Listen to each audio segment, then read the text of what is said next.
Alors, ce matin, j'aimerais alors continuer l'étude dans la Genèse. Donc, la dernière fois, Luc nous a dit qu'on arrivait à un moment de transition entre en fait, la préhistoire et l'histoire. C'est-à-dire que jusqu'à Noé, on n'a pas de date. D'accord ? On ne sait pas quand. Ok ? Voilà.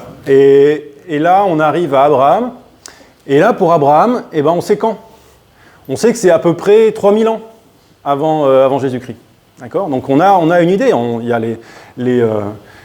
la progression, on voit les pharaons qui sont là, on arrive à savoir à peu près à quel pharaon ça correspond, on a les dates. Donc on est dans l'histoire. On est à un moment où on sait à peu près quand ça s'est passé. Et on va voir la relation de Dieu à l'humanité qui va changer de forme. Cette relation, va suivre une famille, d'accord, une lignée. Elle va s'enraciner dans l'histoire d'un homme et de ses descendants. Et le plan du salut va passer par cette famille, puis par ce peuple. L'histoire de Noé et de Babel, si vous vous rappelez, donc la prédication de Philémon et puis celle de Luc, dans le texte, on voit qu'il n'y a pas tellement d'explications sur le pourquoi les choses se passent comme ça. Par exemple, sur la malédiction de Cham, le texte ne dit pas pourquoi. Alors, Philémon nous a proposé une façon de le comprendre et de l'interpréter. Et c'est ce qu'on est appelé à faire face à ces textes. Pareil pour Babel. Babel, pourquoi est-ce que Dieu décide de les séparer ? Là aussi, Luc nous a proposé une façon de comprendre ce texte-là. Là, maintenant, on arrive dans un texte qui est commenté dans le Nouveau Testament et on a donc des indications pour comprendre. Et on va voir que ces indications nous montrent que c'est une histoire de la marche par la foi. Et que c'est ce fil-là que nous devons suivre. Alors on va lire ce texte, on va voir que dans ce texte, il y a un appel que Dieu donne à Abraham et aussi une promesse, des promesses. Et on va essayer de s'attacher à comprendre quelles sont ces promesses, quel est l'appel et comment est-ce que Abraham y répond. Et puis on terminera avec la façon dont nous-mêmes nous pouvons appliquer ça dans nos vies et comment est-ce que nous-mêmes nous répondons à l'appel que Dieu nous fait. Donc je vais commencer, alors un petit peu avant le chapitre 12, je commence à la fin du chapitre 11, à partir du verset 27, parce que c'est là où le nouveau chapitre s'ouvre.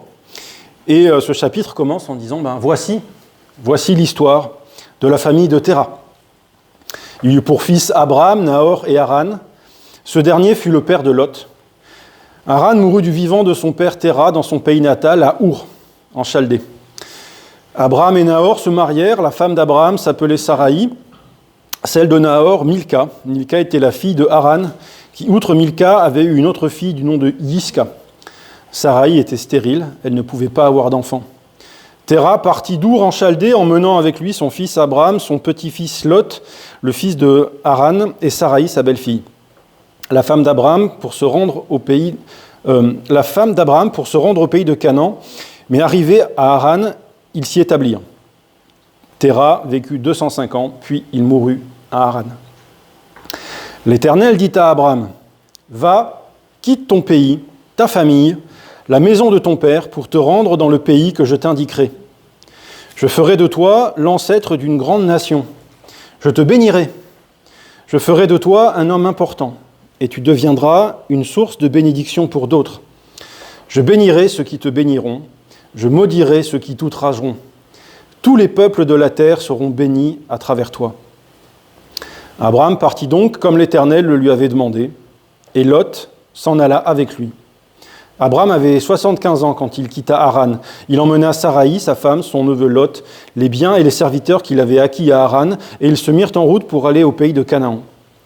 Quand ils furent arrivés, Abraham traversa le pays jusqu'en un lieu appelé Sichem, jusqu'aux chênes de Morée. À cette époque-là, les Cananéens habitaient le pays. L'Éternel apparut à Abraham et lui dit « Je donnerai ce pays à ta descendance. » Abraham érigea là un autel à l'Éternel qui lui était apparu. Puis il leva son camp pour se rendre dans la région montagneuse à l'est de Béthel. Il établit son campement entre Béthel à l'ouest et Haï à l'est. Il y construisit un autre autel à l'Éternel et le pria. Ensuite, Abraham repartit vers le sud, d'étape en étape. Il gagna le Negev. On s'arrête là et je lirai la fin du chapitre un petit peu après. Donc, on le voit, une promesse, des promesses que Dieu fait à Abraham avec l'appel qu'il lui donne. Et ces promesses, elles se divisent en plusieurs, on va dire, en plusieurs catégories. Une première catégorie, c'est la bénédiction. Je te bénirai. Je ferai de toi un homme important.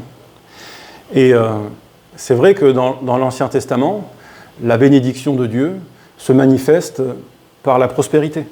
C'est une façon que Dieu a de montrer son approbation envers quelqu'un. C'est vrai que dans le Nouveau Testament, cette bénédiction se manifeste différemment. D'accord ? C'est plus la prospérité qui est le jalon, le critère marquant, mais cette bénédiction, quelle que soit la forme qu'elle prend, eh bien, elle est d'abord le témoignage de la présence de Dieu dans la vie de celui qui le reçoit. Et c'est ça qui va se passer pour Abraham. Sa prospérité va aller croissante, il va devenir quelqu'un d'important à l'endroit où il va vivre, parce que Dieu sera avec lui. La deuxième partie de la bénédiction, c'est « tu deviendras, toi, une source de bénédiction pour les autres ». Toi, tu es une source de bénédiction pour les autres. Et là, on change de catégorie. Hein. Et ça, c'est la marque du juste. La marque du juste d'être une source de bénédiction pour les autres. Il devient le canal que Dieu va utiliser pour bénir les autres autour de lui. Sa relation à Dieu va devenir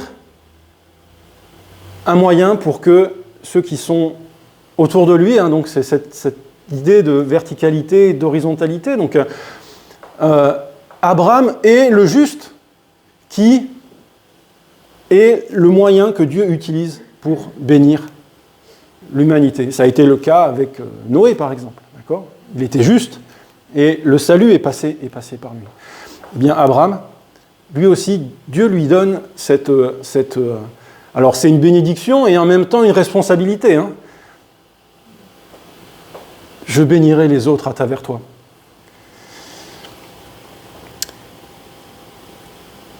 Troisième partie de la bénédiction, je bénirai ceux qui te béniront, je maudirai ceux qui t'outrageront. Là aussi, on est dans encore une autre catégorie.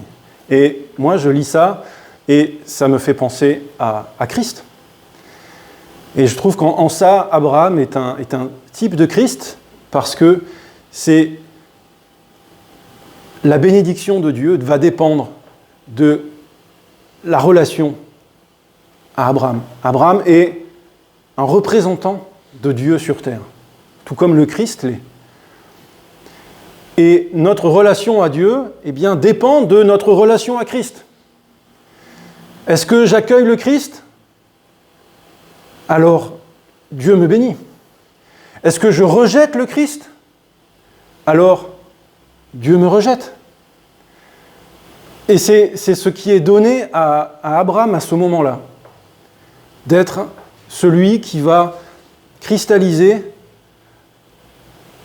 la relation, quelle relation je vais avoir avec Dieu. Et Abraham est là pour incarner cette présence de Dieu et être un moyen pour les hommes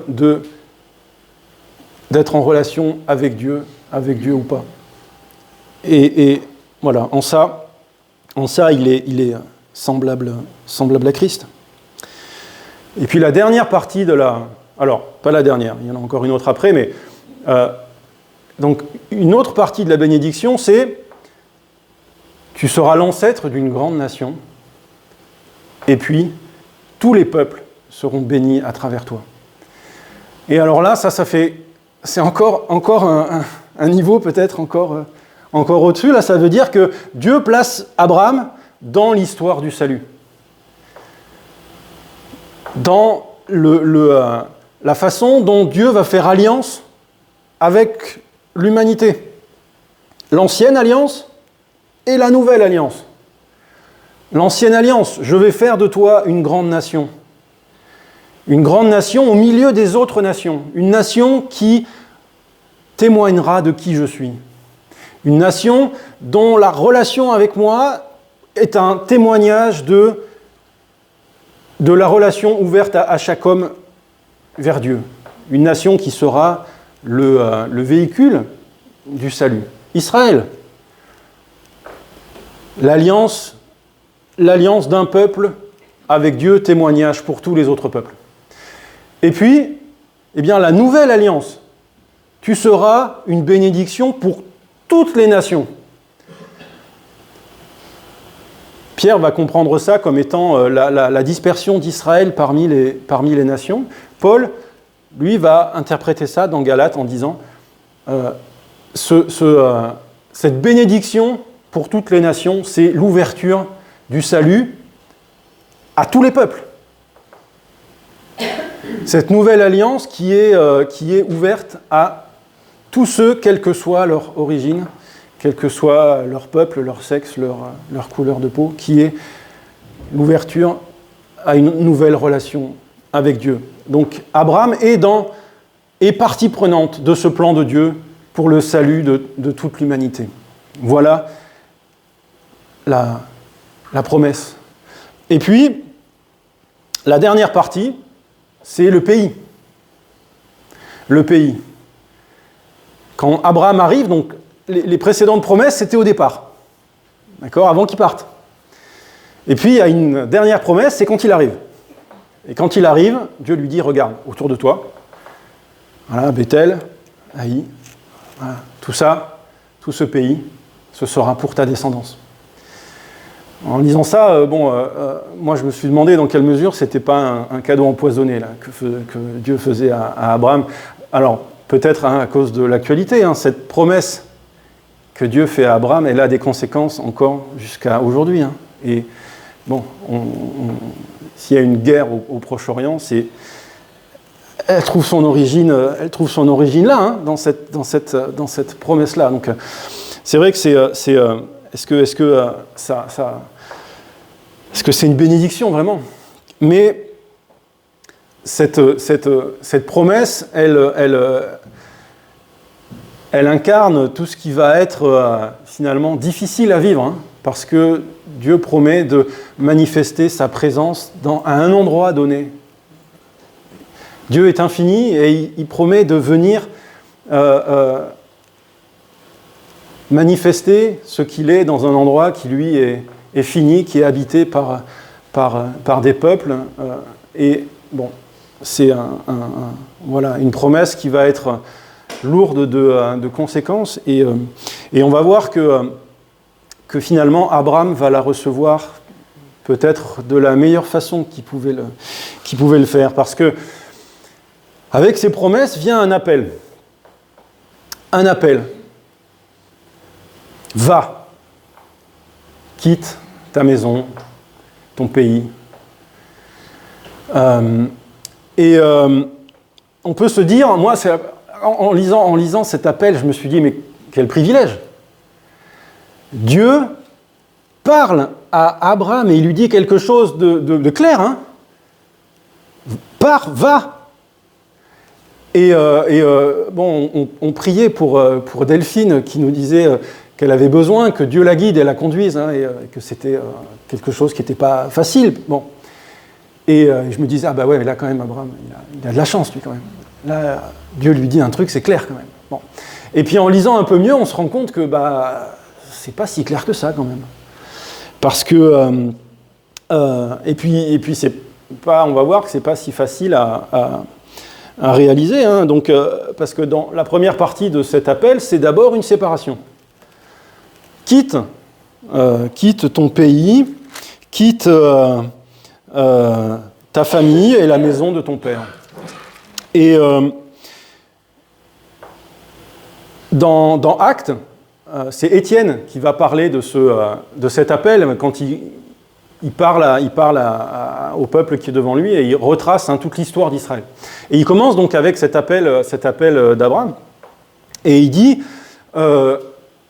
Dieu a parlé à Abraham alors qu'il était à Ur, en Chaldée. Dans ce texte, on a l'impression que l'appel se fait à Haran. Vous voyez, Haran, hein, c'est à peu près à 1000 km au nord-ouest de Ur. Okay, bon, et Canaan, il faut redescendre de 500-600 km vers le sud-ouest. Bon, donc, et on se dit, mais alors, si Dieu a appelé Abraham quand il était à Ur, et qu'il lui a dit de quitter sa famille et la maison de son père, le texte, lui, nous dit que c'est Terah qui est parti, le père d'Abraham. Qu'est-ce qu'il fait là, Terah, si c'est Abraham qui a été appelé? Et bon, la question se pose, et il y a une lecture de ce texte-là que moi j'aime bien et qui, je trouve, ouvre des perspectives, et qui voit en Terah un père abusif, un père qui enferme ses enfants. Et donc, alors, la première indice, c'est qu'effectivement, si c'est Abraham qui est appelé et que Terah le suit, alors qu'il est censé se séparer de la maison de son père, on peut se dire, bon, c'est un espèce de passager clandestin là, de la promesse, ce Terah. Après, il y a d'autres indices, hein, quand on essaie de comprendre les noms qu'il donne à ses enfants. Abraham, ça veut dire père. Donc c'est un père qui appelle son fils père. Bon, c'est bizarre comme façon d'appeler son enfant. Et puis Sarai, le i, c'est un possessif, c'est ma princesse. Ma princesse. Là aussi, on peut se poser la question de pourquoi est-ce que cet enfant serait une possession de son père. Puisque, donc, la troisième partie du bizarre, hein, alors on a du mal à bien mesurer tout ça, mais enfin, il y a quand même un peu c'est un peu incestueux quand même tout ça, tous ces mariages, hein. Donc l'oncle qui épouse la nièce, Abraham qui épouse sa demi-sœur, c'est... Bon, alors, ça paraît quand même compliqué comme façon de fonctionner dans cette famille. Puis le résultat de tout ça, c'est que Abraham est appelé, mais le départ se fait de façon peut-être un peu difficile. Parce qu'au lieu d'aller là où Dieu l'envoie, eh bien, il s'arrête. Il s'arrête à Haran. Et ils vont y rester un certain temps. Abraham a 75 ans quand il part de là. Et le texte nous dit qu'il part quand ? Il part quand Terah est mort. Et ça, pour moi, ça fait référence quand même à quand Jésus appelle ses disciples à quitter, eux aussi, leur maison, leur famille. Hein. C'est le texte où Pierre dit « Mais nous, on a tout quitté ». Et Jésus leur répond « Oui, bien, celui qui a quitté sa maison, sa famille, eh bien, il est béni en Dieu. » Mais quand un homme vient le voir en lui disant Jésus l'appelle, et l'homme lui répond « Oui, laisse-moi enterrer mon père ». Vous vous rappelez ce que Jésus lui répond ? Laisse les morts enterrer leurs morts, et toi, suis-moi. Donc, pour Abraham, lui, il a dû attendre d'enterrer son père pour pouvoir effectivement partir. Et puis, l'appel l'appel, c'est quoi là? C'est va là où je te dirai d'aller. Vous voyez, il n'y a pas de GPS là dans cette histoire. Hein. Bon, je ne dis pas je vais de là à là et puis à toutes les étapes pour y aller et toutes les routes et les machins. C'est pas comme ça là. Va là où je te dirai d'aller. C'est pas hyper clair quand même. Hein. Et là aussi, on peut lire ce que l'auteur de Hébreux en dit. On trouve ça dans Hébreux au chapitre 11, hein, donc c'est le fameux chapitre des témoins de la foi de l'Ancienne Alliance. Donc on lit à partir du verset 8, donc dans Hébreux 11. Par la foi, Abraham a obéi à l'appel de Dieu qui lui ordonnait de partir dans un pays qu'il devrait recevoir plus tard en héritage. Il est parti sans savoir où il allait. Par la foi, il a séjourné en étranger dans le pays qui lui avait été promis, vivant sous des tentes. De même que Isaac et Jacob qui sont héritiers avec lui de la même promesse. Car il attendait la cité au fondement inébranlable, dont Dieu lui-même est l'architecte et le constructeur. Donc après, il y a un passage sur Sarah que je ne lis pas parce que ça fera l'objet de prédications plus tard, mais on peut continuer au verset 13. Et c'est dans la foi que tous ces gens, donc là, donc Abraham et ses descendants, par la foi que tous ces gens sont morts sans avoir reçu ce qui leur avait été promis, mais ils l'ont vu et salué de loin, et ils ont reconnu qu'ils étaient eux-mêmes étrangers et voyageurs sur la terre. Donc par la foi, Abraham est parti de là où il était et il est devenu nomade. Non seulement nomade, mais ce texte nous dit étranger et voyageur sur la terre. Non seulement lui, mais ses descendants après lui. Il faudra attendre l'installation en Égypte, et même là, c'était que temporaire. Et, bref, donc il va falloir très longtemps avant qu'ils puissent obtenir ce pays qui leur avait été promis, avant qu'ils puissent s'y installer. Ils vont être longtemps des nomades et des étrangers. Et ce texte d'Hébreux nous dit que Abraham, c'est par la foi qu'il a fait cela, et parce qu'il regardait plus loin. Il regardait à ce que Dieu allait construire. Cette cité. Alors, Hébreux, lui, l'auteur d'Hébreux, lui, il va encore plus loin, hein, d'accord ? Il nous emporte vers la cité céleste, en fait, celle qui concrétisera pour tous les hommes le fait de pouvoir habiter vraiment avec Dieu. Mais donc, là, ici, pour Abraham, c'est ce pays promis qui va être Jérusalem et qui va être la première image de ce qu'on attend encore pour plus tard. Et donc, Abraham part par la foi, et il arrive dans ce pays qui est promis à ses descendants. Et c'est intéressant de voir ce que Abraham y fait dans ce pays. Parce que Abraham, il va faire quoi ? Il va y construire des autels. Vous voyez ? Dans ce texte 2 fois.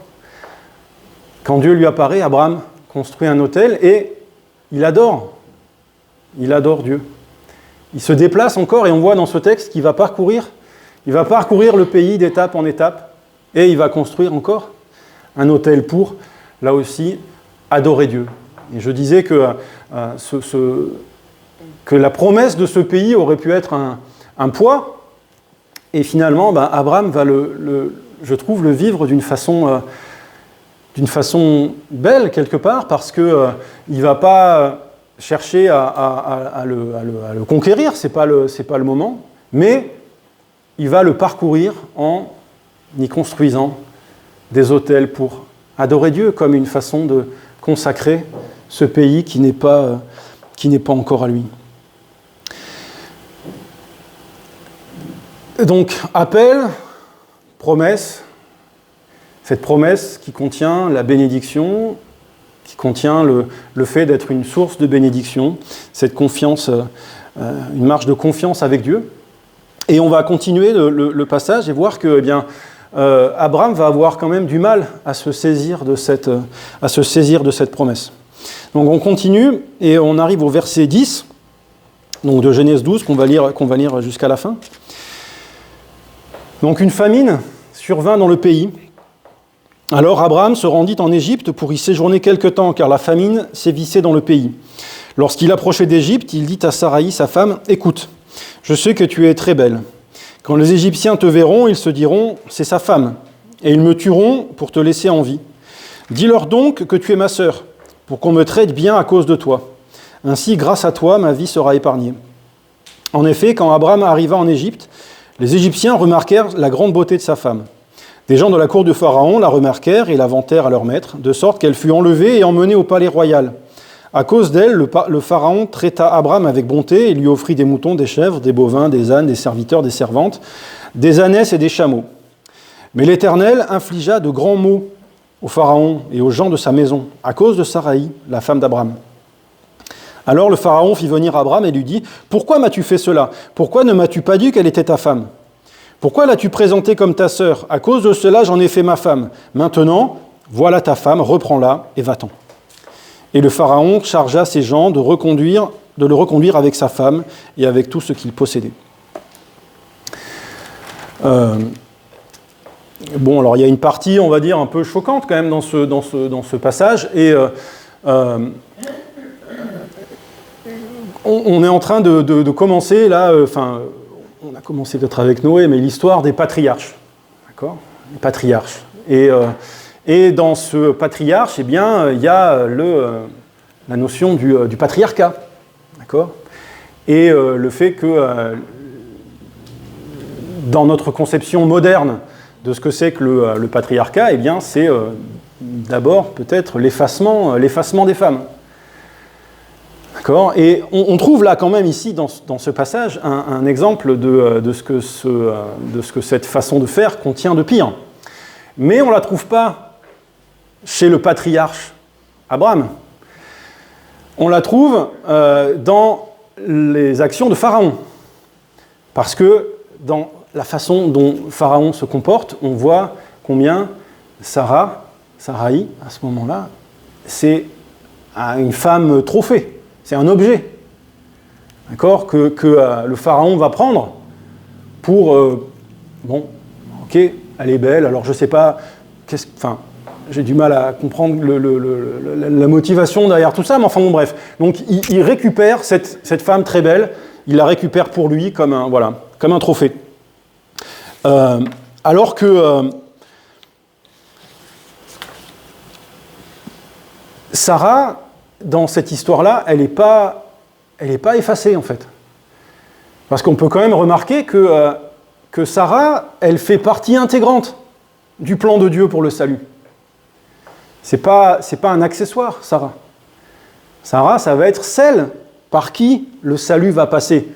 D'accord ? On reviendra là-dessus sûrement plus tard, mais c'est pas n'importe quelle femme qui fera un enfant qui deviendra... Non, c'est Sarah. Sarah, elle a toute sa place et toute sa valeur. Et d'ailleurs, dans Hébreux 11, dans le passage que je n'ai pas lu, eh bien, elle parle de Sarah et de sa foi.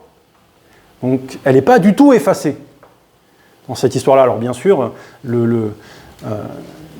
si on réfléchit en termes de pouvoir, bien sûr, c'est Abraham qui conduit, mais on voit que Sarah a toute sa place, et même dans ce passage, Abraham va même placer Sarah dans une position qui fait d'elle, finalement, la source de la bénédiction. D'accord ? Vous voyez ce qu'il dit à sa femme. Il lui dit « Dis que tu es ma sœur pour que on me traite bien à cause de toi. Et grâce à toi, ma vie sera épargnée. » Celle qui devient la source de bénédiction, c'est Sarah. Pourtant, la promesse que Dieu a faite à Abraham, c'est toi qui seras source de bénédiction. Et là, on voit qu'Abraham, il a du mal à vivre ça, hein, à accepter, à manifester sa foi dans cette promesse-là. Et il va dire à Sarah, vas-y toi, c'est toi qui seras la source de bénédiction pour moi, parce que là, bon, clairement, c'est pas jouable pour moi, alors fais-le toi. Et Dieu ne va pas reprocher ça à Abraham. Au contraire, dans cette histoire-là, Dieu va manifester la fidélité à sa promesse.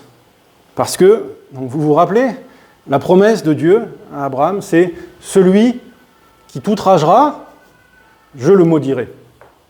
Et c'est exactement ce qui se passe dans ce passage. Dieu est fidèle à la promesse qu'il a faite à Abraham, même si Abraham, lui, est infidèle finalement à cette promesse qu'il a reçue, Dieu, lui, va être fidèle et il va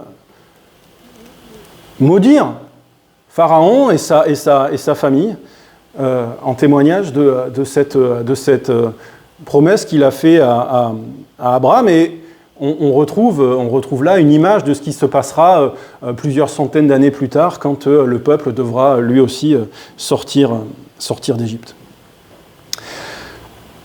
Alors je termine avec maintenant la question, c'est ok, qu'est-ce que ça nous dit de notre marche à nous avec Dieu? Parce que nous aussi, nous avons reçu des promesses. Et alors je ne vais pas partir dans une étude de ce que sont les promesses de Dieu pour nous, mais un résumé qui me semble valable, c'est de dire que la promesse de Dieu pour nous, c'est le Christ. Toutes les promesses de Dieu pour nous sont en Christ, dans notre union avec lui. Elle est là, la promesse de Dieu pour nous. Et l'appel qui vient avec est aussi très clair pour nous. Parce que Dieu, à travers Jésus, eh bien, appelle chacun à faire quoi? À faire la même chose qu'Abraham. Toi, suis-moi. Et nous aussi, nous avons un appel à suivre le Christ. Et comme pour Abraham, la direction n'est pas toujours très claire. Parce qu'il s'agit d'aller là où il nous dit d'aller. Ça implique évidemment une relation. Hein. C'est ça qui est difficile. Il faut être capable de savoir et de distinguer où Dieu nous conduit. Comme Abraham a été conduit de lieu en lieu, eh bien, nous aussi. Et comme Abraham, nous pouvons nous aussi nous saisir de cette promesse que Dieu nous fait d'être un en Christ. Et comme Abraham, construire des autels là où Dieu nous place. Parce que construire un autel, qu'est-ce que c'est? C'est adorer Dieu, c'est trouver un lieu, trouver un temps pour adorer notre Dieu, avoir être des témoins d'adoration là où nous sommes, avec qui nous sommes.